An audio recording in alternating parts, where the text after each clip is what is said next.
Silence dans la salle. Voilà. Je suis Pomme et je suis autorité ce soir. Vous m'avez reconnu? Haha. Non, c'est Julien et on a congédié Pomme avec l'équipe du Roi Steven pour cet épisode 26 car à Skip, elle avait tarot. Je suis pas loin de la vérité. Hein. On lui fait quand même des bisous. Moi, j'avais une autre excuse, c'est que trop de sel, c'est pas bon pour les plantes. Ouais, ça peut tuer des fourmilières. Petite astuce si vous avez ça sur vos terrasses. Bienvenue tout le monde, bienvenue à toi, auditeur et auditrice, dans cet épisode 26 où nous allons parler de Dans les hautes herbes. Nouvelle, comment dire, intrigante. On verra ce qu'en a pensé l'équipe. Autour de la table virtuelle, ils ont déjà beaucoup rigolé. J'espère qu'ils ont encore un peu de voix. Nous avons Émeric. Bonjour, bonsoir. Grand Poil. Bonsoir. Émilie. Coucou. Et Urde. Bonsoir. Vous allez bien? Ça va bien et toi? La grosse patate. Ça va. Qui a Il le fait plus trop chaud chaud. d'entre nous? Voilà. Moi. Ou peut-être les personnes qui sont à Paris, aux régions parisiennes, je veux dire, au hasard. Alors, vous kiffez de vivre dans la ville lumière, sans climatisation? Elle est cool, la vie? Ah oui, ça coule, hein. Elle coule, la vie. Ça pour rouler, ça Des images dérangeantes. Top. Ouais. Va falloir qu'on meuble, hein, parce que bon, vu la qualité de la nouvelle. Mais bon. On est bien d'accord, c'est un sabotage. Ok, ça commence. Ça commence. On a été saboté. Et Émeric va nous faire Oui. la jolie présentation du livre, comme il sait si bien le faire. Alors, les hautes herbes. Les hautes herbes, ce sont des choses dans lesquelles il ne faut pas aller, comme on l'apprend dans Le Monde Perdu, deuxième film de Jurassic Park. Ah oui. Les hautes herbes, endroit où il ne faut pas aller car c'est dangereux, les hautes herbes. On peut s'y piquer, on peut trouver des tiques, on peut rouler dans les hautes herbes et se salir. Surtout si on est en short. Les hautes herbes, c'est pas bien. Et je pense que c'est tout ce qu'on va retenir des hautes herbes ce soir. Non, blague à part. Dans les hautes herbes est une nouvelle écrite par Stephen King et son fils Joe Hill. Si vous vous demandez pourquoi ils n'ont pas le même nom, Émilie saura vous répondre. Alors, elle est parue en premier dans Esquire au cours du mois d'août, en août 2012. Alors, je sais plus si c'était en plusieurs parties ou pas, mais bref. En deux parties, c'était en deux parties, c'est ça. Juin, juillet.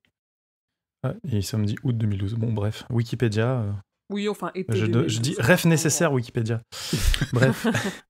Puis publié pour de vrai en octobre 2012 sous la forme d'un livre électronique et d'un livre audio. Et puis arrivé en France en septembre 2019. Traduit par Hélène Collomb.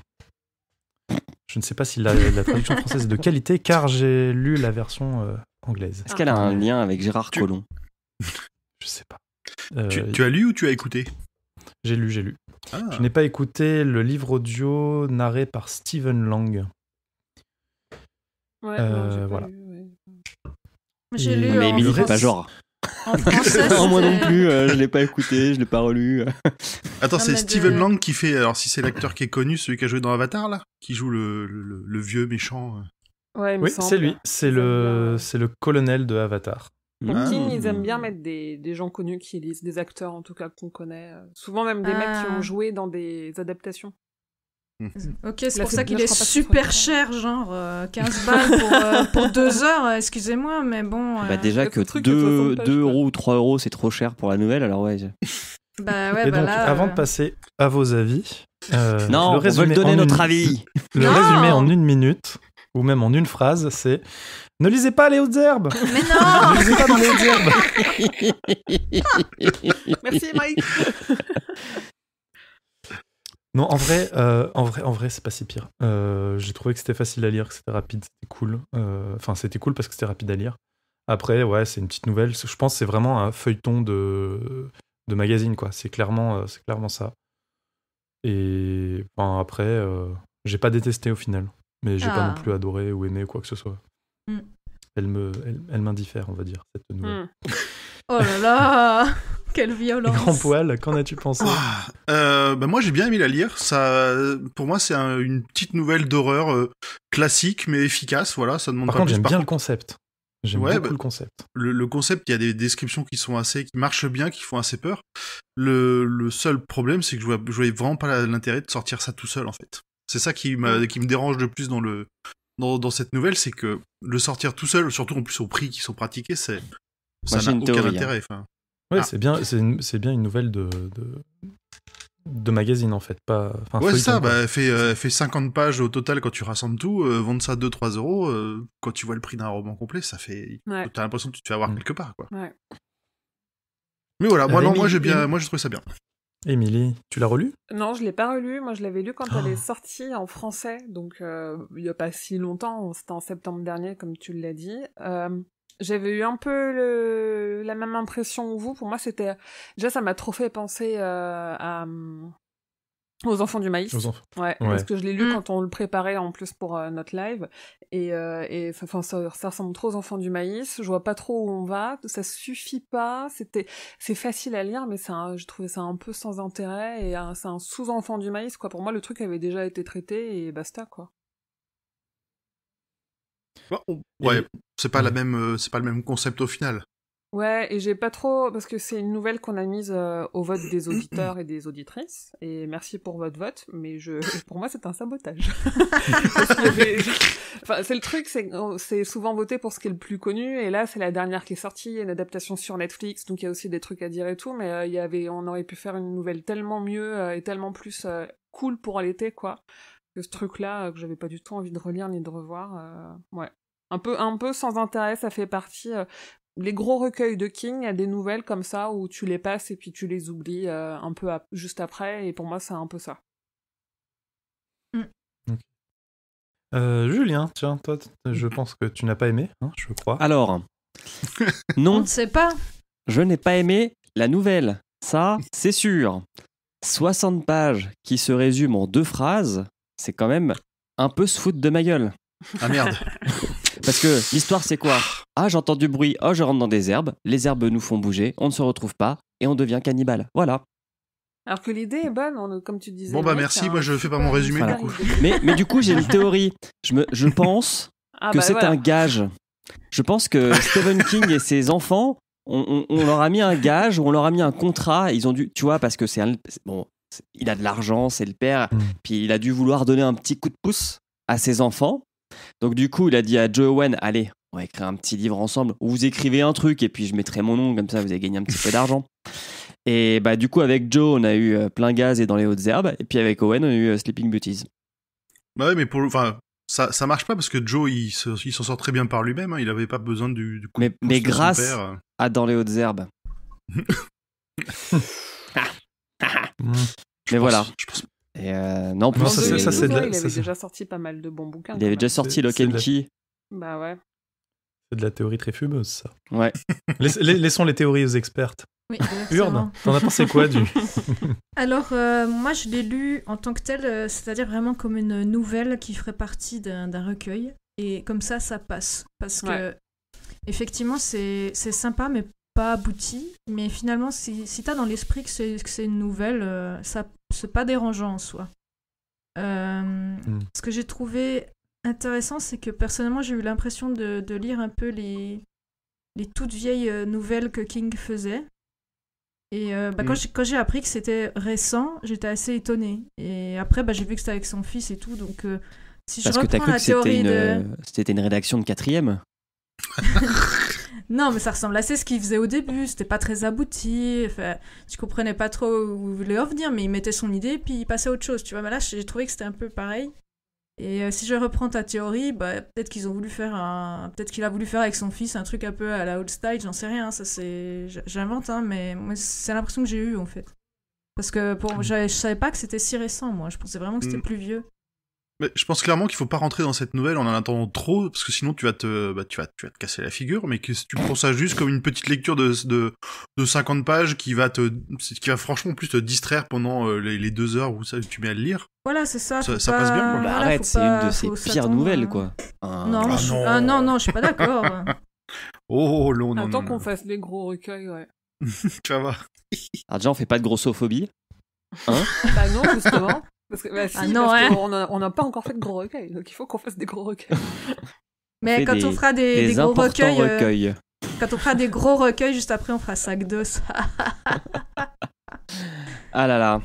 Est-ce que... Non, Émeric, si t'as commencé avec ton avis, donc tout le monde a donné son avis. Donc, vite, plongeons dans le champ des hautes herbes avec Grand Poil qui va nous résumer le livre. Bah, 2 phrases alors. on fait un épisode court, on finit vite et puis on y va, quoi. Le résumé dit 4 minutes. Ça n'a pas été mesuré.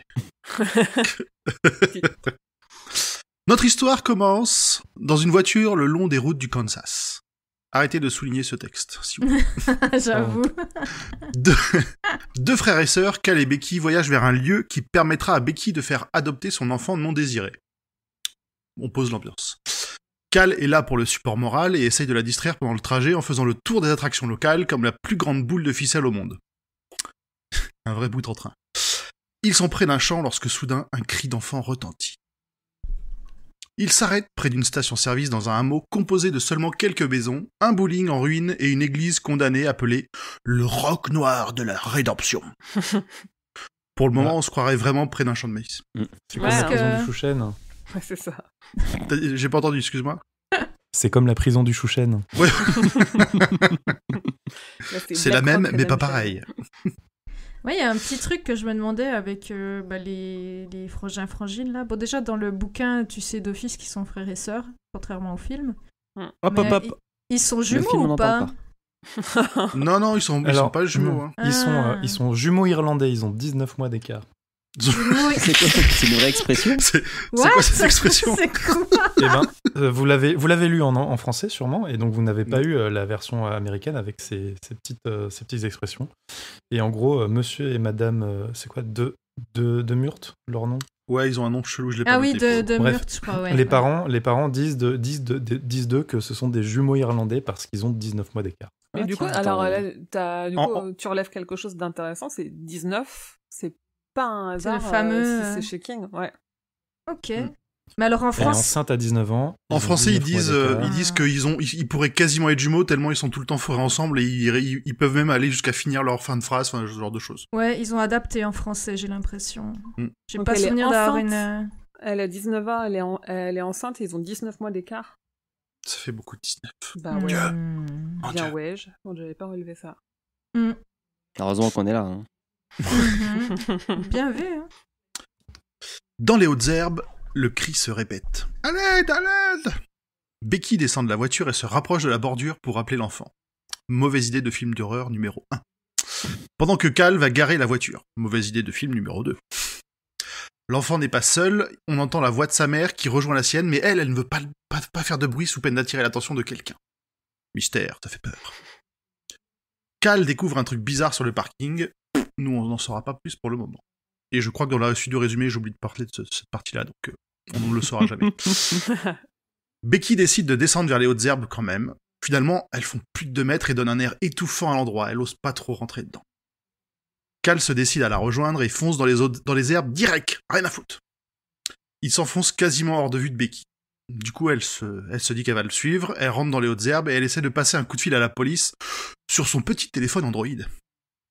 Pourquoi ce détail particulier? Parce que si elle avait eu un iPhone, elle serait pas rentrée. Parce que justement, dans la foulée, ah là là, mon Dieu! La communication se dégrade et elle perd le réseau dans les hautes herbes. C'est la faute à Android.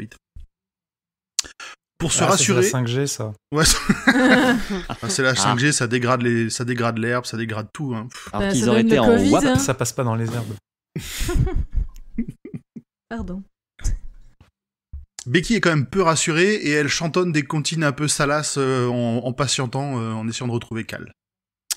Et toujours au loin, on entend les cris à l'aide du gamin et la mère qui, elle, n'en veut pas.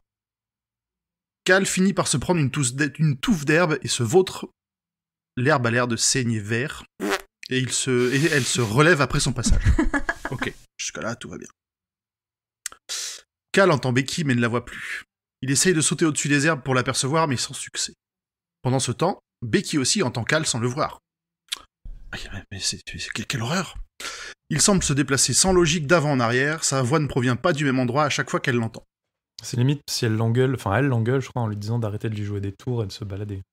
Tout à fait. D'ailleurs, Cal essaie de se guider au son de la voix de Becky qui chantonne, mais il a l'air de lui tourner autour sans jamais la trouver. Et là, le détail étrange, c'est que même en se parlant sans bouger, les voix changent de place.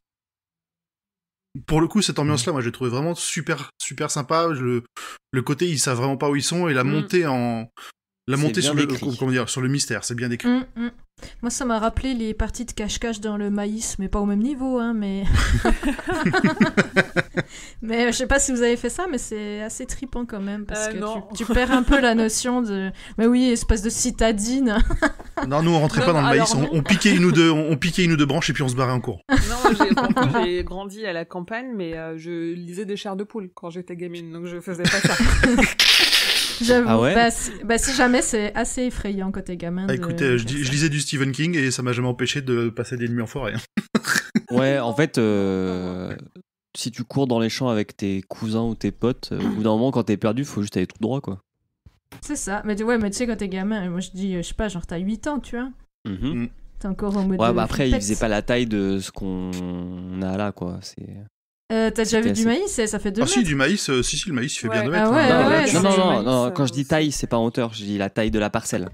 Ah oui, la parcelle, oui, là, on sait pas, on sait vraiment pas de quelle taille fait le bordel. C'est ce que j'allais dire, je crois qu'à un moment, c'est à perte de vue qu'ils disent. Ah, ok. Donc très grand. Bah, tu sais mesurer à perte de vue, toi? Bah, c'est quand t'as plus la vue. Voilà. Merci. Vraiment, tu te concentres et du coup, tu te pètes le nerf optique. Alors, Becky saute à son tour pour trouver sa position. Elle est beaucoup plus loin que prévu, comme une nageuse inattentive qui serait emportée par la marée. Cal, lui, elle l'a vu à 3 mètres seulement, alors qu'il se crie dessus depuis un moment. Au milieu des appels à l'aide du gamin et de sa mère, une troisième voix masculine lance un rire malsain. Ambiance. C'est comme ça que je l'imagine. Cal se dessèche sur place, assoiffé comme Becky. Il tente une expérience en sautant sur place toutes les 30 secondes.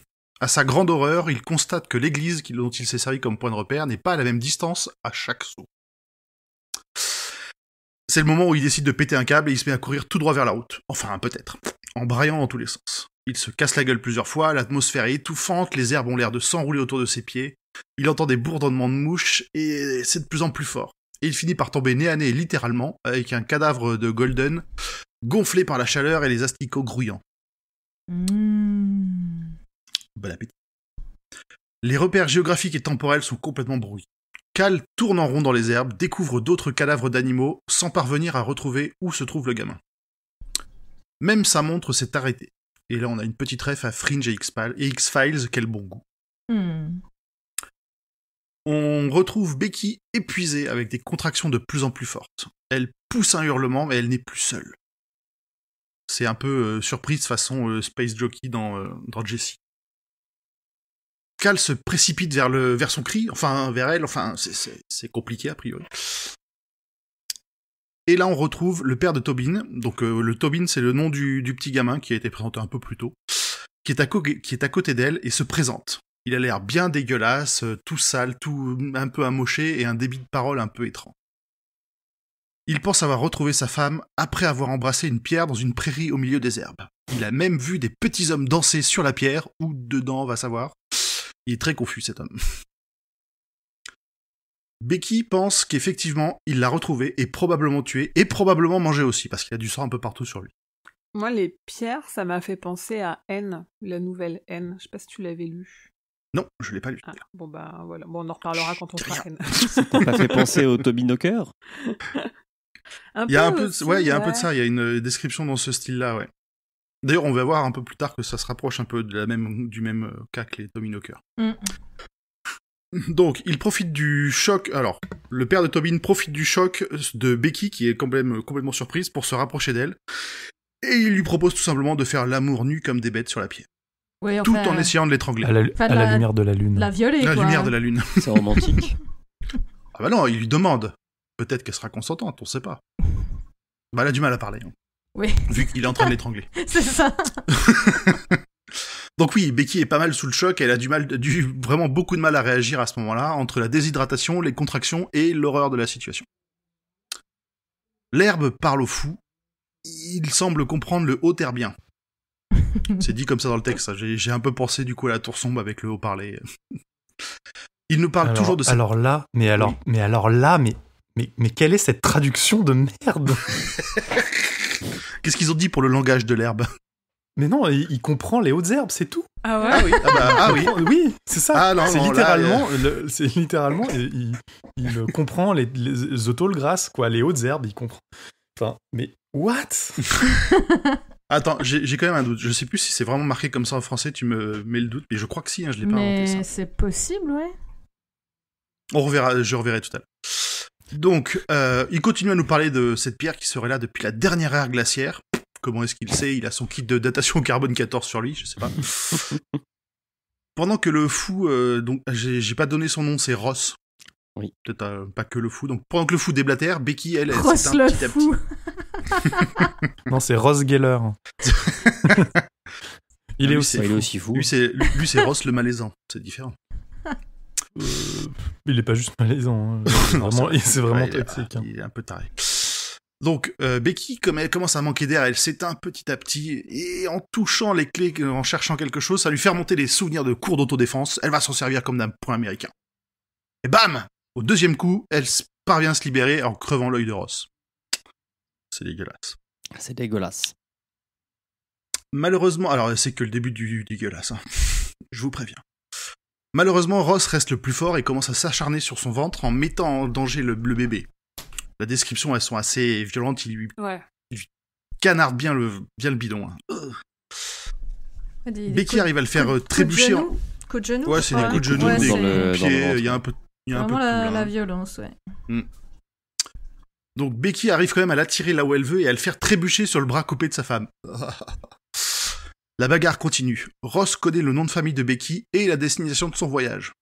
Étonnant. On dirait qu'elle arrive enfin à l'achever avec une paire de ciseaux à manucure, qu'elle a trouvé par terre, je crois que c'est même dans le sac de sa femme. C'est ça. Et on passe la main à Cal. Lui, il est perdu, déshydraté et avec peu d'espoir de retrouver sa sœur. D'ailleurs, il assiste à son calvaire au travers de... Alors attends, je vais recommencer. Il assiste au calvaire de sa sœur en suivant les cris, de loin, on a mal pour lui. Il est tellement désespéré qu'il en arrive à boire de l'eau contenue dans ses chaussures. C'est pire qu'un café chaussette. J'ai pensé, ouais. Il est en plein délire, il découvre une boîte d'allumettes dans sa poche, et à ce moment-là, il se dit qu'il devrait quand même réussir à faire cramer le champ, ce serait bien. Même si lui, il est au milieu, mais bon. Alors là, on voit clairement que le mec n'a jamais campé. Hein. Pour cramer toutes ces allumettes comme aussi bêtement, faut vraiment être idiot. Ouais, il le fait pas, hein, au final. Il est pas bien. Mais lui, il est au bout du rouleau. Hein. Et on a tous nos problèmes, ok? Mais moi, ça m'a fait penser à la petite fille aux allumettes, ce passage. Ah bon? Bah oui, il gratte chaque allumette et... Peux-tu développer? Et tu connais la petite fille aux allumettes? Oui, je connais la petite fille aux allumettes. Bah voilà, elle gratte à chaque fois une truc et ça sert à rien et à la fin, elle meurt. Bah, c'était presque ça. Ok, dans ce cas-là, oui, effectivement, on peut faire le rapprochement. La nuit tombe finalement. Cal, à ce moment-là, il entend l'alarme de sa voiture et il voit les phares, ce qui ont l'air plutôt proches. Comme il est toujours pas très clair, il s'imagine les gens du coin qui pillent sa voiture après le sacrifice que constituera sa mort dans les hautes herbes. Il continue, il parle à voix haute au champ, qui lui répond sous la forme de Tobin, qui débarque avec un petit goûter de volaille dans les mains. En gros, il est en train de croquer un corbeau, je crois. Ouais, une corneille. Cal empêche Tobin de finir son goûter, qui lui aussi se plaint de ne pas avoir pu goûter à son chien qu'il n'a pas réussi à trouver dans le champ. Mais bon, comme il le dit lui-même, tant qu'on n'a pas touché la pierre, on se perd facilement dans les hautes herbes. On apprend aussi que la pierre va ouvrir un canal de communication avec l'herbe qui sait tout. Et d'ailleurs, Tobin va en profiter pour lui montrer l'état de sa sœur.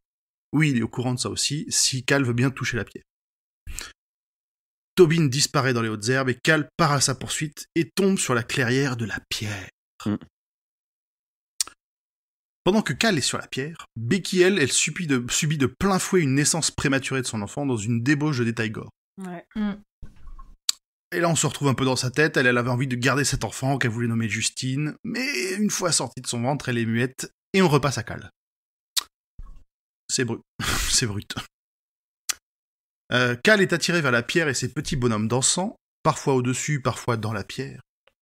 Tobin est le tentateur en lui parlant de la fausse couche de Becky et en lui disant que s'il touche la pierre, tout le monde se retrouvera. Personne ne veut rester perdu. Le visage de Becky apparaît dans la pierre. Cal se rapproche de plus en plus, sentant sa peau commencer à griller à cause des radiations. Mais la délivrance, tout est frais lorsqu'il la touche enfin. Donc là, on imagine bien qu'il a fini cramé complètement et qu'il est mort. Là, on arrive à une partie du récit qui est pas très claire, mais je pense que c'est en rapport direct avec l'état général de choc de Becky. Complètement hagarde, elle sort des hautes herbes, retrouve sa voiture et se met en route malgré la douleur dans son ventre qu'elle ne comprend pas trop. Et elle traverse la ville de Durham. Elle chantonne une comptine un peu osée comme elle faisait au début de la nouvelle, qui parle d'une demoiselle. Ce mot déclenche quelques traces de mémoire. Elle a sur le bout de la langue le nom de cette fille qu'elle devait garder, cette petite merdeuse comme elle dit. On a droit à un flashback et pendant un babysitting, Becky discute avec le père de l'enfant par SMS. Et la fille dont elle a la charge s'éloigne. La discussion ne tourne pas en faveur du père qui lui reproche la présence de son frère trop envahissant. Et là on comprend que c'est le père de cet enfant non souhaité. Parce que oui, on nous l'a déjà dit avant, mais a priori Cal et Becky étaient tellement proches que il n'est pas impossible que Cal était là au moment de la conception de l'enfant de Becky. Oh non. Non. Regardez avec du popcorn. Mais non, ça c'est le père de l'enfant qui dit ça. Oui, mais on avait quand même étonné qu'il ne soit pas. Vu la description qui avait été faite au départ de comment ils se comportaient ensemble avec les parents qui étaient vraiment très très proches, on sent qu'il peut peut-être être un peu envahissant avec sa sœur, Cal. Oui. Ah oui, ça oui. Donc, oui. L'esprit fiévreux de Becky semble emmêler le passé, donc ce babysitting, et le présent où elle cherche sa petite fille au volant de sa voiture, dans les hautes herbes. Sa mémoire est perturbée et elle a toujours ce mal de ventre inexplicable. Au bout d'un moment, une petite fille l'appelle depuis les hautes herbes. Cette petite fille est très mal polie, mais Becky sent que cet appel est important, et elle arrive en bordure des hautes herbes. Là, surprise, Cal est à poil et l'attend. Il est pas à poil. Il a torse-poil. Il est torse-poil. Torse-poil. Ah pardon, il était que torse. Excusez-moi. Oui. Mais la douleur terrasse Becky, elle s'évanouit. Elle reprend un peu conscience, et là, il y a Cal qui lui fait boire de l'eau fraîche, qui se veut rassurant, il lui a même préparé à manger. Ah, c'est un bébé mort. C'est tellement Becky referme les yeux. C'est bon. Becky ferme. C'est un petit mais peu c'était salé d'ailleurs. C'était un peu dégueulasse. Hein. Ah, mais c'est pas fini. Donc Becky referme les yeux et se perd dans un rêve où elle est en voiture, toujours longeant les hautes herbes. Elle rouvre les yeux pour découvrir Cal et Toby qui jouent avec une poupe. Ah, c'est des morceaux de bébé morts. Cette fois, Becky se rendort sans rêver. Étonnant. Elle se réveille à nouveau avec Cal qui lui donne la béquille avec « Ah non, toujours des bouts de bébé morts !» Qu'elle a l'air d'apprécier, mais elle se rend pas compte de ce que c'est. Bon. Et puis elle se rendort. Oui, le pire, c'est qu'elle est là. Ah, mais c'est bon, mais c'est horrible. Ah, mais c'est bon. On dirait de la sardine. Ah oui. Oui, c'est ça. Pas vegan, donc, les bébés. Non, alors c'est pas vegan du tout, là. Ouais. C'est même pas végétarien. Donc, elle se rendort et elle se réveille à nouveau en mode sac à patates sur l'épaule de Cal qui l'emmène vers la pierre. Elle est dégoûtée de ce qu'elle a mangé car elle réalise enfin. Elle en veut à Cal, très très fort. Mais Cal lui vend la pierre comme le remède à sa tristesse et à sa rédemption. Elle finit par prendre la pierre dans ses bras. Et moi là, je comprends enfin le nom de l'église, le roc noir du Rédempteur. Comme quoi. Et là, ça se termine, et on arrive quelques temps plus tard, où il y a 7 hippies dans un bus Volkswagen qui passent à proximité du champ, et on comprend qu'ils seront les prochaines victimes des hautes herbes. J'ai failli croire que c'était ceux de Dr. Sleep, les hippies. Ah, j'avoue. Ça aurait été marrant. Ils passent, ils font non, bah non. J'aurais pas aimé les hautes herbes. Et voilà, ça se termine comme ça, avec une fin plutôt ouverte, en mode, voilà, ils sont toujours là. Ouais, ils s'arrêtent, ils vont se faire un barbecue à côté de l'église, et puis ils entendent une voix de femme qui appelle à l'aide dans les hautes herbes. Non, mais et finalement, ils décident. Ils sont surtout tous défoncés. Oui. Ah bah oui, bien sûr. Ah là, c'est vraiment les clichés, les hippies clichés au total. Les clichés total hippés. Ça va trop bien. C'est des clichés hippés.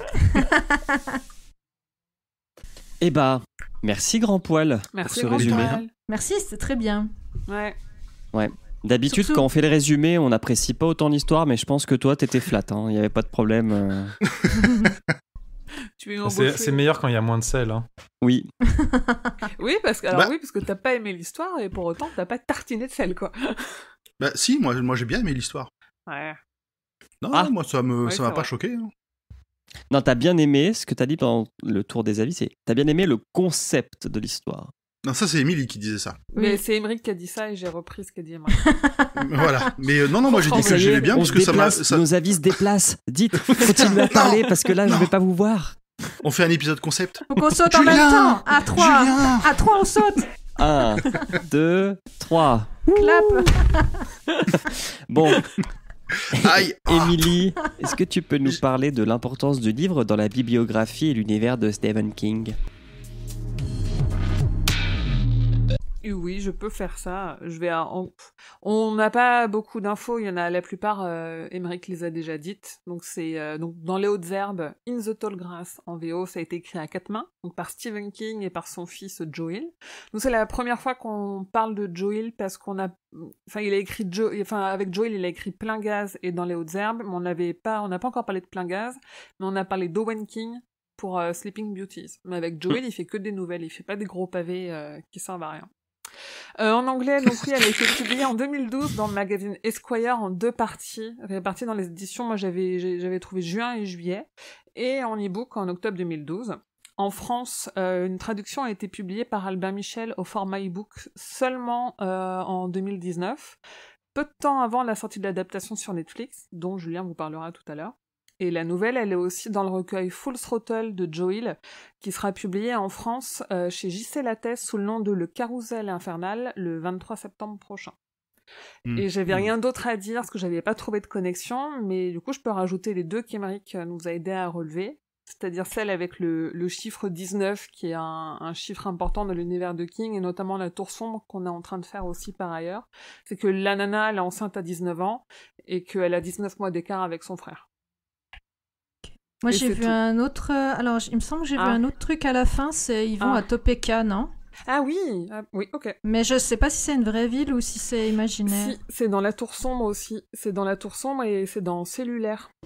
Parce Ok. qu'on en a parlé dans Charlie le Chouchou. C'est là, voilà, Charlie, on en parle dans Charlie le Chouchou et du coup dans le tome 3 de la Tour Sombre, où ils vont à Topeka, ils retrouvent Charlie à Topeka, le train à Topeka. Ouais. Ah bah là, c'est, je crois, au début... Quand ils disent qu'ils vont amener le gamin à Topeka ou je sais plus, enfin bref, voilà, une petite référence que j'aurais pas vue en temps normal, mais là je l'ai vu parce que je viens de... Il se passe clairement un truc avec la tour sombre, quoi. Ouais, c'est... La pierre, plutôt, elle doit lier à quelque chose Il y a des chances. Ouais. Peut-être. Intéressant. Attends, je suis en train de chercher, je vois pas de Topeka. Non.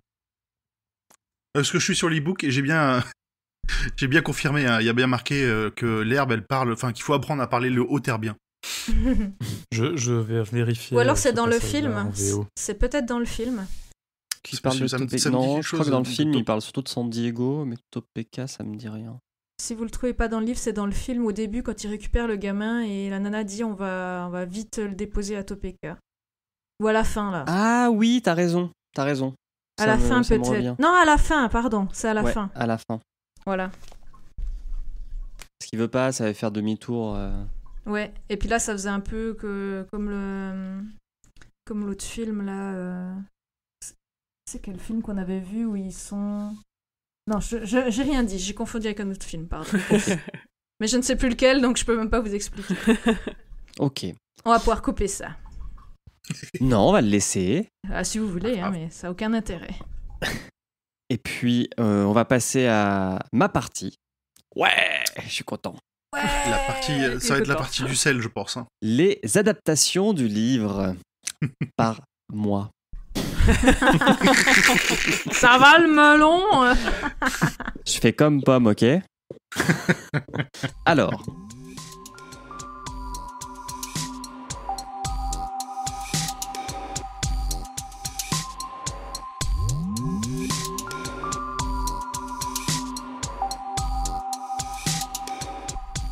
Ça faisait longtemps. Bah oui. Ça faisait longtemps que j'avais pas vu un film sur des gens qui courent dans des champs et qui se perdent. Ou qui veulent échapper à des gens chelous qui sont contrôlés par une entité mystérieuse qui vit dans les champs. Ah bon, je comprends pas. Je vois pas la ref. Tu vois pas la ref? Alors, je vous assure, hein, sur plus de 100 histoires que King a écrit, Faut croire qu'elles se passent toutes dans un putain de champ. Bref. Dans les hautes herbes est un film d'horreur canadien écrit et réalisé par Vincenzo Natali qui est sorti en 2019. Natali est l'homme qui a réalisé Cube, qui est un très bon film d'horreur et que je vous conseille. Ah, d'accord. Ouais, et il a bossé sur Lock and Key aussi, de Joe Hill, en tant que producteur. Et il avait fait aussi, je crois, des épisodes de Westworld, Hannibal et genre American Gods. Oui, il a aussi fait quelques épisodes dans Wayward Pines. C'est une excellente série que j'ai adorée. Ok. Bah, on en viendra après, on y viendra après, mais la réal, elle est pas dégueu, hein. Plutôt propre. Non, la réal est cool. Ouais, il y a quelques beaux plans, il y a quelques bonnes idées. Ouais, franchement, c'est pas sale. Hein. Et au c'est casting. Bon non, mais attends, peut-être que tu le diras. Je dis rien.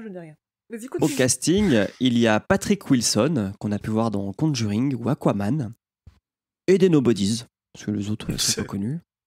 Il a surtout été produit par Netflix, donc qui trouve son aise dans plusieurs œuvres de King. Pour rappel, Jessie et 1922 sont aussi des œuvres cinématographiques qu'a commandé Netflix. Et The Mist. Et The oui. Mist. Voilà. Donc ça, c'est de la précision. Donc je profite de ce passage pour dire que ça va fermer son claque-merde à celui qui a osé dire qu'on n'était pas précis dans ce podcast. Julien 1, rageux 0. Et surtout que ce mange-merde n'hésite pas à mettre d'autres avis iTunes pour qu'on continue la discussion. Voilà. Putain. Tu donnes raison aux haters, il faut pas faire ça. Il faut les ignorer. Pid the troll. Non, mais moi, ça me donne envie de mettre un faux mauvais avis, en fait. Juste pour te... C'est pas grave parce que, en fait, iTunes s'en fout des notes. Et elle compte juste le nombre d'avis, donc c'était un piège. Ah. Subtil. Très subtil. Alors, comme toute adaptation, j'ai ressorti du tiroir mon classement des adaptations de Carrie pour évaluer cette œuvre. Donc, 3 catégories, respect de l'œuvre, de l'ambiance et du divertissement. Je vais rappeler la liste très très vite. En numéro 1, nous avons Carrie au bal du diable de 1976. Après, on a Carrie la vengeance. L'épisode 2 de la saison 5 de Glee. Salem de 79. Brume le film. Brume la série. L'épisode 18 de la saison 2 de Riverdale. Salem 2004. Carrie 2, la rage de 1999. Les enfants de Salem. L'épisode 15 de la saison 6 de Castle. Carrie 2002 et le clip de Ghost. Voilà. Alors, respect de l'œuvre. Attends, peut-être qu'avant je vais vous demander votre avis. Très très succinctement, pour ceux qui l'ont regardé, vous avez aimé ou vous n'avez pas aimé? Pas aimé. Rivella. C'était chiant. Il y a une pure idée, Moi, je l'ai mais trouvé mal passable. Ok, donc pas aimé pour Bien, mais pas Émilie. Émeric, passable, c'est ça que t'as dit? Ouais, passable. Ok. Un passable suisse pour Urde avec son Rivella. Oui. Et Grand Poil. Moi, je me suis fait chier. Ok. Très fort. Donc vous n'êtes pas très enthousiaste suite ça à va. la vision va. de ce film. Mais j'ai trouvé beau, moi. J'ai trouvé, il y a vraiment des scènes, elles sont belles, quoi. Mais après, au niveau scénario, il y a beaucoup de choses un peu chiantes. ben, quoi. Attachez vos ceintures. Respect de l'œuvre, 6 sur 10. Puisque pratiquement toute la nouvelle est transposée dans le film. Les personnages sont tous là. Et on en a un nouveau, en la personne de Travis, qui est celui qui a fait de la fornication avec Becky. Alors, si, quand même, la nouvelle, je pense que si on peut quand même quasiment découper le film et obtenir la nouvelle, ça ferait 40 minutes du film. C'est un tiers. C'est ça. Un gros tiers Donc, du film. il y a quand même énormément de choses qui sont rajoutées pour pas grand chose. Elles sont ajoutées, mais en soi, ça respecte l'œuvre. Oui. Oui. J'ai vu le film après avoir lu la nouvelle, et je trouve que le réal, qui est plutôt un bon réalisateur de films cinématographiques, il a bien retranscrit à l'image ce que l'univers et le lieu que je m'étais fait en fait en imaginant l'histoire. Alors en soi après il n'y a pas beaucoup de lieux puisqu'il y a juste des champs, une clairière avec une pierre et un endroit où on garde la voiture. Mais je me suis tout de suite identifié en disant ouais, c'est comme ça que je l'aurais filmé si on m'avait donné de l'argent pour faire ce film. Après, bon, les plans dans les herbes, c'est plutôt simple à faire. Et je pense aussi que pour des raisons de public et de rating public, en fait, la seule partie qui n'a pas été respectée de l'œuvre, c'est tout le côté cannibale qui est pour moi vraiment masqué dans le film, alors qu'il est Ouais. C'est quand même relativement compréhensible. Elle se fait quand même, Elle est en train de bouffer son bébé. Ouais, c'est c'est sous-entendu. vraiment- Elle se fait toute violer fin, par quoi. les herbes aussi à un moment. Oui, tu vois les herbes dans le ventre du bébé. T'es là, Il y a une tête qui fait splouch. Pas dans le ventre, dans le truc. Ouais, non, mais c'est un petit peu sous-entendu. gore, ouais. mais le cannibalisme, je trouvais que c'était pas très bien mis en avant. Oui, alors que pour le coup, dans la nouvelle, c'est vraiment le côté horreur pure, il est axé là-dessus. Ouais. Mais Bah, tu vois, Cal, Je pense effectivement le cannibalisme, c'est pas un truc trop. Tu veux pas te taper un moins un moins 21. 18, ouais. Ouais. Cal, il est quand même. Enfin, la partie où il est transformé, elle est assez importante dans la nouvelle, alors que dans le film, elle n'existe pas, quoi. Et surtout, la fin est différente. Puisque au final, toute l'histoire est différente. C'est pour ça que j'ai mis que 6 sur 10 dans le respect de l'œuvre. Mais j'y reviendrai dans la partie divertissement. Parce que le film part effectivement bien plus loin que la nouvelle. Respect de l'ambiance, bah, je suis désolé, mais j'ai mis 8 sur 10. Hein. Parce que, désolé de vous le dire, mais c'est quand même ultra bien transposé le côté je me perds dans les herbes. Enfin, on passe une heure. Oui. On passe 1h30 à les suivre dans ces putains d'herbes hautes. La boue, elle est bien crade, ça pue l'humidité, ça pue les mouches. Ça ouais, mais sent. c'est trop long. Tu vois, suivre les personnages pendant 40 minutes en train de gueuler. Hé, machin, t'es où? Hé, je suis là. Hé, t'es pas là. Hé, t'es où? Alors, si vous l'écoutez au casque, à lire, ça va. ils ont bien. Il y a des moments où ils jouent bien avec le côté c'est à gauche et à droite. Hein. Ouais, oui, complètement. Et il y a c'est une trop scène long. que j'ai trouvé très très bien, enfin qui fonctionnait vraiment du tonnerre, bah, c'est la scène où il saute en fait. Où Ouais. il saute une première fois, il se voit, ah c'est bon, chaque côté, il ressaute et il a reculé de 15 mètres. Et je trouve que c'est super bien fait quoi. Parce que c'est là où on comprend que bah, si t'as pas lu la nouvelle, c'est là que tu comprends qu'il y a un truc qui est bizarre. Donc voilà pour l'ambiance. Et puis pour le divertissement, eh ben, je lui ai quand même mis 6 sur 10. Et je vais m'expliquer. Alors ok, le film il dure 1h41, il a quelques longueurs, je veux bien vous l'accorder. Mais s'il avait été une pure adaptation du film, ça aurait fait qu'un clip de 5 minutes. Et en fait, ce côté... Du coup, t'adaptes pas. Ou tu fais un du coup- épisode de Creepshow. Où tu vois, Ah ouais, bah, non, mais je suis d'accord. obligé, Mais partons du principe que c'est un film et que je n'ai pas lu la nouvelle, et bah ce côté faille spatio-temporelle à la Time Cop, sans les grands écarts de Jean-Claude Van Damme, et bah moi je trouve que c'est l'histoire, elle est bien mieux dans le film que dans la nouvelle en fait. Et j'avais beau avoir lu la nouvelle, et bah je me suis quand même demandé où m'emmenait le film, parce que donc Travis arrive 2 mois après, enfin, on l'apprend bien plus tard, mais en fait il arrive genre 2 mois après que les Becky et Cal aient disparu. Donc il part à leur recherche et puis il voit le cadavre de Becky assez tôt dans le film. Donc on se dit putain, moi franchement j'ai regardé ma montre et j'ai regardé le défilement, ça faisait qu'une demi-heure qu'on était dans le film et toute la nouvelle avait été retranscrite en fait. Donc je me suis dit putain mais où est-ce que ça va aller? Et le fait qu'il y ait des boucles temporelles, bah, j'ai trouvé que c'était une putain de bonne idée. Alors, je pense que moi, mon ressenti, il a été accentué par le fait d'avoir lu la nouvelle avant. J'aurais vu le film tout seul, je me serais dit, plus comme Emmerich, bien, mais pas top. Franchement. Mais tu savais pas où ça allait quand même. Non, je savais pas où ça allait, mais le côté boucle temporelle me faisait chier. Ok. Et ça compliquait les choses. Encore une fois, parce que dans la nouvelle, il n'y a pas d'histoire de boucle temporelle ou pas. Il se passe juste des choses. Et tu vois, c'est encore une fois un moment où ils essaient d'expliquer un truc pour lequel il n'y avait pas d'explication forcément à l'origine et qui en avait pas besoin pour conserver le côté horreur et angoisse de la nouvelle. Non, mais ça explique pas, tu vois. On sait pas pourquoi il y a ces failles en soi. Oui.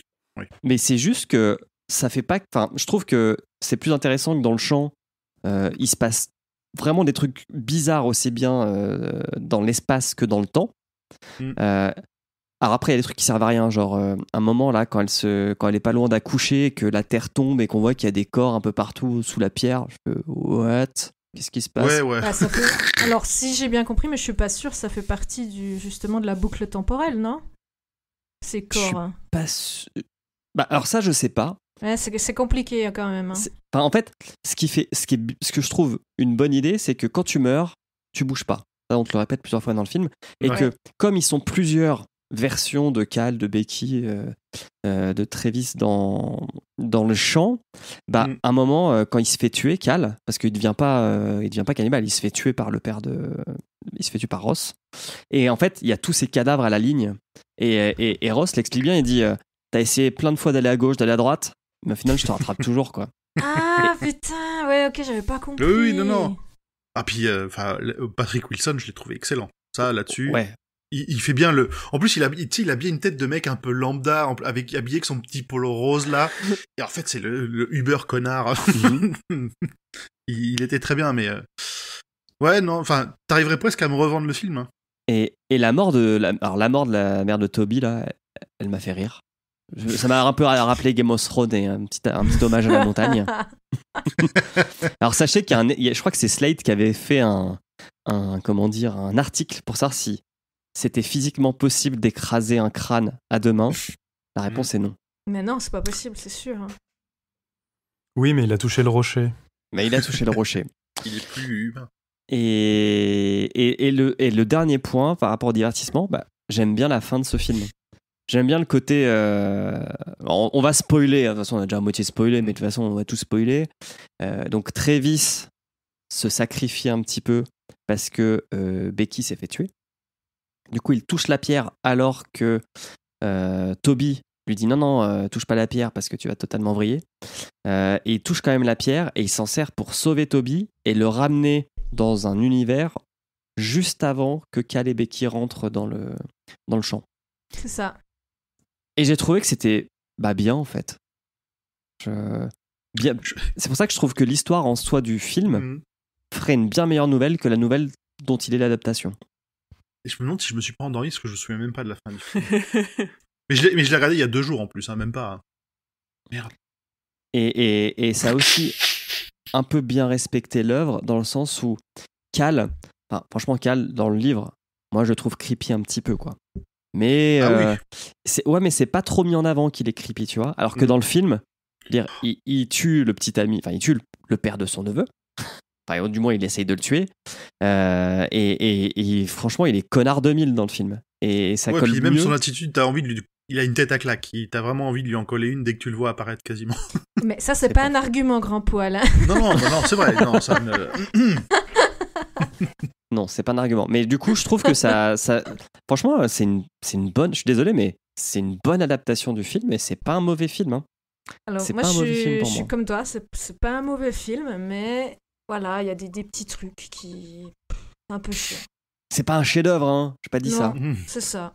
Mais finalement, dans mon magnifique classement, il obtient la note de 20 sur 30, ce qui fait qu'il échoue au pied du podium. Il est 4e avec Salem de 79 et Brume le film. Et je trouve que c'est à peu près sa place. Mais du coup, dans ton classement, t'as pas mis toutes les adaptations de King dont on a déjà parlé. Non. Non, mais ça, comme ça me permettra biaisé, ça permettra que celle qui pouvait être polémique. Il y a les évadés tout en haut, Steph Dami juste en dessous. On fera des hors-séries sur ça. Il y a Maximum Overdrive tout en haut. C'est obligé. C'est obligé. Allez. Par contre, Salem, tu la mets en 2e. Non, il est au même. Non, le deuxième, c'est Carrie de 2013 ou 2014, je sais pas. Mais tu vois, franchement, par rapport à Brume le film, moi, je trouve que c'est pareil pour moi. C'est similaire, ouais. Plus joli quand même. Ouais, mais ça, c'est l'âge du film, ce qui est assez récent. Mais en fait, pour vous raconter des coulisses, c'est que moi, je l'ai vu en dernier, je l'ai vu cet après-midi, le film, et vous étiez tous là en mode il est trop nul ce film. Et moi, j'ai jamais dit ça. Hein. Non, il y avait que toi qui disais ça va. Mais du coup, c'est comme quand t'attends trop d'un film et que t'es déçu. Moi, vous avez eu tout l'effet inversé avec moi. Et du coup, tu t'attends au pire et en fait, il y a vraiment pire. Ouais, clairement. Mais comme dit, c'est pas fifou non plus. Voilà. Est-ce que vous avez quelque chose d'autre à dire sur ce film ? Oui. Alors, vas-y. Non, je voulais juste ajouter que Vincenzo Natali, donc celui qui a fait Dans les Hautes Herbes, il fait partie de la production de la future nouvelle série Le Fléau, qui a un peu interrompu son tournage, mais qui devrait pouvoir réussir à sortir quand même dans l'hiver. Et apparemment, il réalise normalement 2 épisodes. Et il a aussi partagé, il y a quelques mois, le scénario, le storyboard des concept art, une affiche alternative et des photos du tournage. Donc il a mis plein de contenu en ligne sur un site dédié. Ok. Cool. Dernier point, si j'ai oublié de vous le dire, mais il y a une Plymouth 58 sur le parking de l'église. Dans le film, ouais. Ouais, effectivement. Mais ce film, il a été bien accueilli par... Pas du tout. Il me semble qu'il a des très mauvaises notes et des très mauvaises critiques. Les bons retours, c'est un peu ce qu'on disait tout à l'heure, les bons retours, moi, que j'ai vus, c'est ceux qui n'avaient pas lu la nouvelle. Ah ouais, d'accord. Mais non, il a 36% sur Rotten Tomatoes. Ah ouais. Ouais, putain, ok. Bon. Donc voilà. Et sur Metacritic, il a 46%. Le pauvre film, il méritait pas ça. Non, franchement, il méritait pas ça. Alors, est-ce qu'on passerait pas à la théorie de Hurd ? Oui. Je pense que ce serait le bon moment. Allons-y. On peut.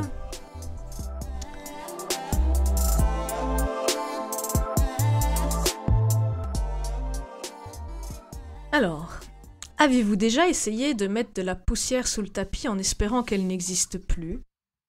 Eh bien, depuis quelque temps déjà, je suis désolée, on sait que tout se transforme. Et même que, depuis Pasteur, on sait que les asticots des cadavres n'apparaissent pas par génération spontanée. Mais le concept n'est pas encore entré dans la tête de certains. En voici la preuve. À force de sélectionner les plantes pour qu'elles deviennent plus solides, plus résistantes et donnent de meilleures récoltes, on a créé de sacrés hybrides. Pour les animaux, ça dégoûte tout le monde. Mais le fait que la moitié de vos légumes viennent de plants greffés, c'est-à-dire comme si j'avais mis un bras de chèvre sur un mouton, vous vous en foutez, hein ? Ben voilà, les plantes, elles en ont marre, ok ? Elles essayent de nous le faire payer, mais leur métabolisme est bien plus lent que le nôtre. Tandis que nous prenons 10 secondes à les arracher, les plantes mettront des décennies à détruire nos maisons. Lentement, mais sûrement. Elles auraient sûrement un rire diabolique, monstre lent, genre...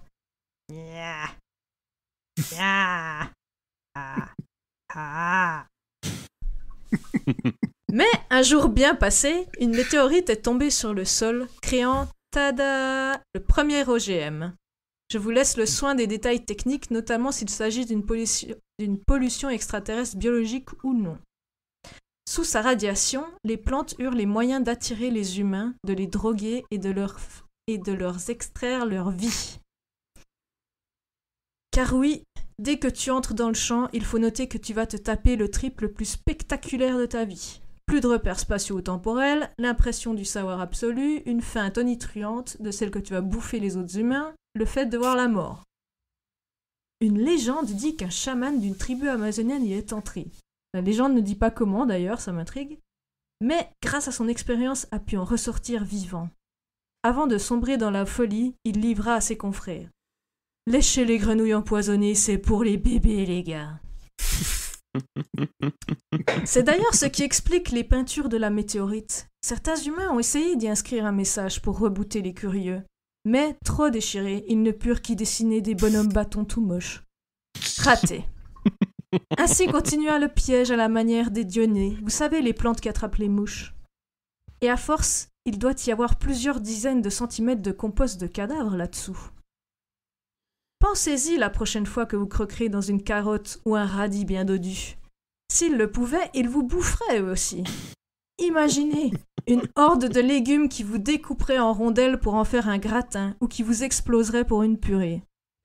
Je sais pas vous, mais moi, la prochaine fois que quelqu'un me dit qu'il faut pas manger de légumes, je lui raconterai tout ça.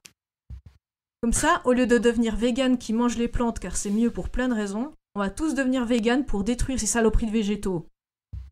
D'où le célèbre dicton « Sauvez l'humanité, bouffez de l'herbe ».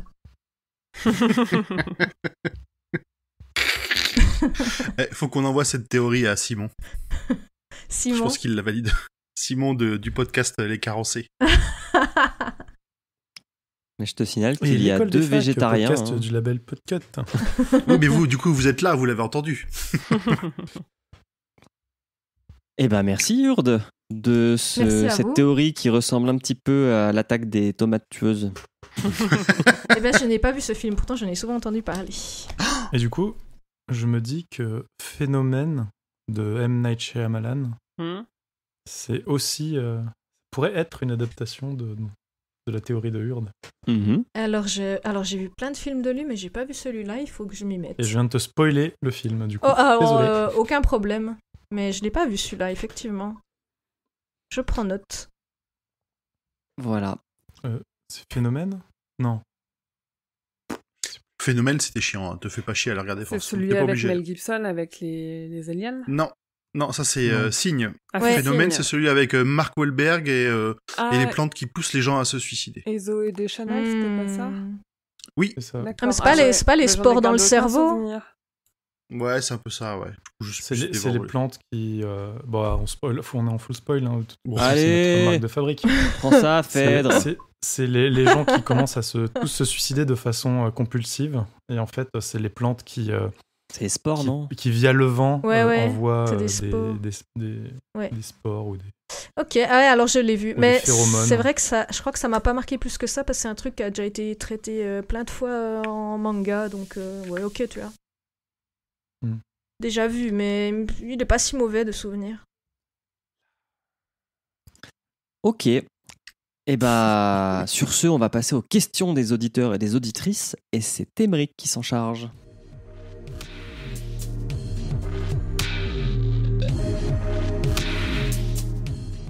Alors, question des auditeurs et des auditrices. Sur Twitter, non, on va dire, je vais mettre les noms. Galtiero nous dit « Je suis jardinier si besoin ». Eh bien, laisse-nous ton numéro, on te rappellera. Mhm. Buttkicker nous dit « Pensez-vous faire un épisode spécial sur la série Castle Rock ?» Alors, c'est compliqué. On aimerait faire... vous me dites si je On me aimerait en trompe. parler. On aimerait en parler, mais pas trop longtemps. Donc, il faudrait qu'on fasse un épisode par saison. C'est bien ça. Ouais. Ouais, ce serait pas mal, ouais. Donc déjà, il faut qu'on regarde la saison 1. En fait, le truc, c'est que si on veut être précis et aller au bout de l'analyse et des connexions comme on le fait à chaque fois, un épisode pour la saison 1, on est parti pour un marathon de 8 heures, quoi. Donc sinon, on fait un Et épisode sur des livres qu'on n'a pas épisode. encore lus, forcément. Donc, Ouais, ouais. Genre, on pourra pas faire la saison 2 si on n'a pas lu Misery et Misery. bon, on a fait Salem. Mais il y a des choses qui vont être compliquées aussi, ouais. Donc on y a pensé, mais pour l'instant... C'est un peu compliqué de trouver Ça le viendra. bon, la Ouais. bonne façon de faire, ouais. Ouais. Notre gros projet du moment, c'est la Tour Sombre. Et je pense que quand on aura plié la Tour Sombre, on verra dans quoi d'autre on Ouais. se lance. Surtout que le tome 3 et le tome 4 arrivent là. Ouais. Je n'arrive pas à lire son nom Twitter. C'est Camille Hélène. Ah, Camille Hélène, d'accord. Qui nous demande collaboration littéraire réussie ou népotisme littéraire éhonté. Bon, moi, je trouve que c'est réussi. Ouais. En termes de lecture, ça se lit franchement bien, c'est fluide, il y a pas de... Je trouve que c'est bien qu'il écrive à deux mains, Steven, comme ça, il part pas trop... il nous fait pas 3 pages sur la couleur des hautes herbes. C'est peut-être ça Et la le reflet du contribution. soleil dedans. C'est peut-être ça la contribution de Joel, c'est qu'il a relu, il a dit non, tu coupes Il a ça, tu coupé. vires. Il est allé au sécateur, Au départ, il t'a fait une novella de 300 pages, il a dit ah, bah. il est allé au taille-haie dans l'histoire. Mais C'est la ça. contribution de King, c'est de dire que le téléphone, c'est un Android. Ça, tu sais que c'est ce genre de décalage. C'est du King, quoi. C'est exactement ça. C'est vrai. Ah, et puis elle nous fait une petite remarque, elle nous demande, j'espère que c'est Pomme Il. qui tiendra encore la... C'est il, pardon. Oui, c'est- J'espère que c'est Pomme qui tiendra encore la salière et le fouet dans ce numéro du podcast. Eh bien non, car on m'a dit pas de sel dans les hautes herbes, sinon ça tue les plantes. Ouais. On est que miel ce soir. Et engrais. Beaucoup de caca. On passe aux questions Instagram. Zupod nous demande quel est votre Pokémon préféré. Eh ben, c'est Bulbizarre. Herbizarre, meilleur starter. Bulle Ouais. bizarre. C'est Team bien. Bulle ouais. bizarre, bien sûr. Après, Salamèche Bulbizarre, aurait oui. pu être utile quand même. Oui, c'est vrai. C'est vrai. Je rigole Est-ce qu'on- encore à est-ce la qu'on question, j'arrive pas à explique la ref réfléchir. Mais oui, il faut commencer par là. Parce Quel qu'en rêve. parce Les hautes que herbes. dans le jeu Pokémon, ce sont dans les hautes herbes qu'on trouve les Pokémon sauvages. Oui, Bah oui, puis le professeur Chen, il dit « Ne va pas dans les hautes herbes, il y a des Pokémon dangereux. Je suis professeur Chen. Ah bah là, on a trouvé quelques Pokémon. Là. Effectivement. Hein. On aurait pu avoir une belle théorie sur en fait c'est des Pokémon. J'ai hésité, Pokémon j'ai préféré, c'est hésité, Tobin. mais... C'est vrai que J'aurais dans le film, il est trop bien, le gamin. Le gamin Il a est très une- bien. Il a une ouais. bonne tête mignonne quand il doit être mignon et une bonne tête creepy quand il doit être creepy. Mais les acteurs sont pas mauvais. Hein. C'est vrai. L'actrice, elle a un petit air de Rosario Dawson. Ouais, vite fait. Alors, Dr. Wattpod nous demande qu'aurait-il fallu pour rendre cette histoire encore meilleure? Enfin, cette histoire meilleure. Et ben, il aurait fallu que ce Et soit le ben, scénario faut du le film. finir, Qu'elle soit plus longue. Ah, je suis Ouais. pas sûre, hein, mais bon. Je suis pas sûr. À la limite, pour moi, adapter, tu vas faire la fin ou la relier à quelque chose, mais la faire plus longue, je suis pas convaincu que ça aurait apporté le. C'était pas le but de l'histoire de faire un truc long, c'était de faire un truc one shot. Mais si. C'est ça, Pour, moi je suis Les complètement... herbes sont encore plus hautes. Pour aller Les plus hautes haut. herbes recouvrent toute la terre. Aller plus haut. Vas-y, chante, t'aimerais qu'on sent que ça te Non, dérange. c'est bon. Non, mais le monteur J'en mettra j'en avais pas Arana. encore fait. Oui, t'as pas encore chanté. C'est vrai. Alors, nous avons aussi des questions qui nous viennent du Discord de Stephen King France, communauté de fans de Stephen King. La ref de Stephen King en France. Le seul et unique Alors, Discord pour les fans francophones, n'est-ce pas? Il faut le dire, il faut le dire. Alors, Cypher S nous demande plutôt Roundup ou lance-flamme pour nettoyer les hautes herbes. Ah la part Roundup, s'il vous plaît, par Ah pitié. ouais. Non. Moi, j'aurais dit un truc du type barbier de Russie, barbier de Sibérie. C'est quoi C'est ça? Quoi? Le barbier de Sibérie, c'est une énorme machine qui est faite pour découper les arbres des forêts sibériennes. Ah. Donc j'aurais bien vu un truc pareil, un truc énorme, Ah ouais. genre Ah ouais. une énorme moissonneuse-batteuse, Ah bah écoute, je me coucherai tout moins. défoncé. Mais c'est genre... ça doit être énorme pour Mais couper sinon, des j'appelle arbres. un airstrike au napalm. On Moi, met pas de je- produits chimiques dans les herbes. Moi, c'était plutôt une explosion aussi, parce que là, au niveau... Bah, c'est, le napalm, c'est juste du feu liquide. Hein. Dead Hunter nous demande qu'est-ce qui est pire, dans les hautes herbes ou Joyland? Aucun des deux. Oh, Aucun. Une question pour Pomme. Ah là là, C'était une question on pour aurait Pomme, dû et Pomme demander est la absolument réponse avant. absente. Bah, le moins bien, c'est dans les hautes herbes, je dirais. Mais, Oui. mais sinon, c'est pas le pire, il est juste un peu il est juste moins bien. Rovado nous demande est-ce que, comme moi, vous avez voulu tondre la pelouse? Vous avez voulu tondre la pelouse que de continuer à regarder ou lire l'histoire? Non. Non. Moi, j'ai pas de pelouse et l'histoire, je l'ai lu en une demi-heure, 3/4 d'heure. Ouais, franchement, Ça 40 va. minutes, ça va. Mais Il y a une par très contre, bonne pour le histoire, film... Ouais, pour le film, ça se tient un petit peu quand même, sa question. Non, le film, ça va. En fois 1,2, c'est très, très bien. On voit pas le temps passer. Et on n'a pas l'impression que c'est en accéléré. Moi, j'aurais voulu qu'il tonde la pelouse, mais comme elle est tondue dans la nouvelle La Pastorale. Ah, c'est Il pas n'y a la que ref. Grand Poil qui a la ref. Ouais. Voilà. Ceux qui savent sachent. Voilà. Mad Wolf, petit ballon rouge, nous demande suis-je la seule personne à avoir trouvé le film sympathique? Mais Eh ben non, tu n'es pas Mad la seule Wolf. personne. Viens. Tu n'es pas seul. Viens, on est les meilleurs. Viens avec nous, viens flotter. Nous flottons tout en bas. Dans les herbes. Et enfin, Ogra nous demande un raptor. N'allez pas dans les hautes herbes. Hein, il a fait la même rêve que Les toi. hautes herbes. Qui Ouais. est le plus dangereux selon vous? Qui gagne entre les raptors et les hautes herbes? Les hautes herbes. Eh bien, hautes herbes. C'est les hautes les herbes, hautes hein. herbes, malheureusement, parce que les hautes herbes trichent. Elles ont un allié, le caillou. Hmm. Le caillou. Je pense que le caillou, c'est le cousin du tas de bois. Ah, tellement. On aura bientôt les 5 Voilà. éléments, quoi. Faut qu'on trouve de l'eau et du feu. Ah, c'est du tout. feu, je crois que Puis du comme feu, ça, on trouvera. on Bah, pourra le Feu, invoquer on avait Captain un peu Planet. d'Oncari. Non, le, Ah, de l'eau, le, on a le de l'eau feu, aussi. On a... le feu, c'est les explosions de Maximum Overdrive. Ça, c'est sûr. Ou la fin de Carrie, ouais. Ouais. Ah oui, aussi. Bon. C'est donc tout.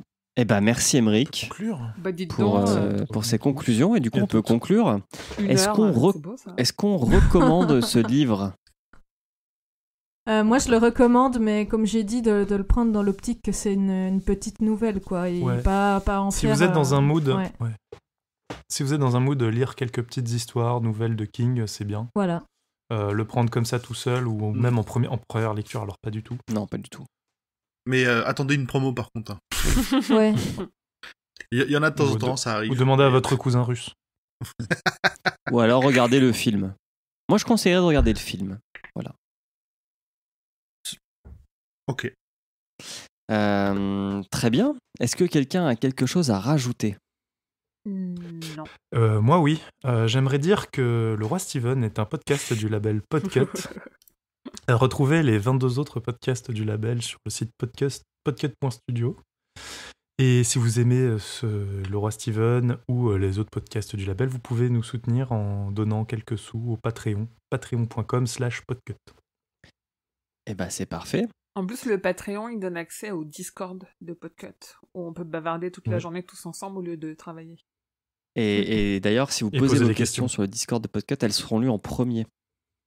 Si ça, c'est pas un avantage qui mérite monnaie sonnante et trébuchante, je m'y connais pas en bonnes affaires. Ah, j'ai un message de la part de Pomme pour répondre à une question de l'auditeur. Là, qu'est-ce qui est pire entre les Hautes-Herbes et Joyland ? Et sans surprise, c'est Joyland. Ah là là, mais putain, mais non, on ne va pas finir l'épisode là-dessus. Y a pas une petite chanson à chanter ? Non, par contre, elle dit que les Hautes-Herbes, c'est un AV de 50 pages. Voilà, ça te rassure un peu ? Non, ok. Non. Eh bah, merci à tous. Merci. Et mangez 5 fruits et légumes par jour. Voilà. Exact. Des légumes verts. Pour venir à la fin des plantes. Est-ce que les pommes de terre, ce sont des légumes ? Non. Alors les pommes de terre, ne mangez surtout pas les feuilles, c'est du poison. Voilà, Ok. et c'est des tubercules. Ça donne... Voilà. Bon, on va pas commencer un épisode sur, Eh ben, sur la biologie. On dit au dans revoir. le jardin. Allez, au revoir. Bye bye. Ciao. Salut. Tchuss.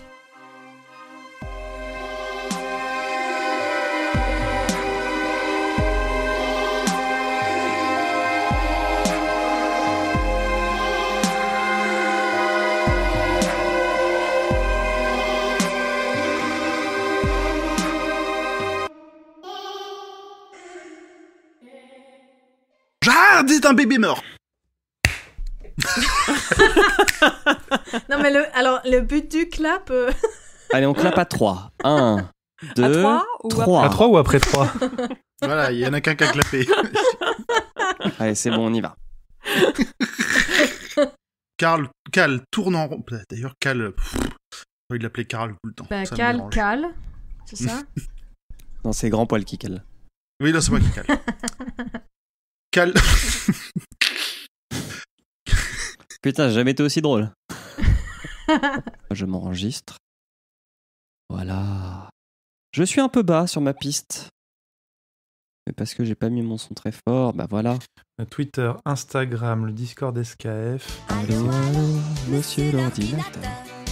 Dites-moi, où est passé mon cœur? Je vous appelle du bureau du bonheur. Car je reviens à l'instant du ministère des Pleurs. Dites-moi, nanana, nanana, où il est, nanana, Ministère Hammer. Le ministère Hammer. S'il vous plaît, nanana. Allô, allô, monsieur l'ordinateur. Je peux continuer, hein. Est-ce que ça serait pas notre signal pour commencer? Oui. Je fais partie de ces enfants des années 80 qui l'ont vu en concert à Bercy.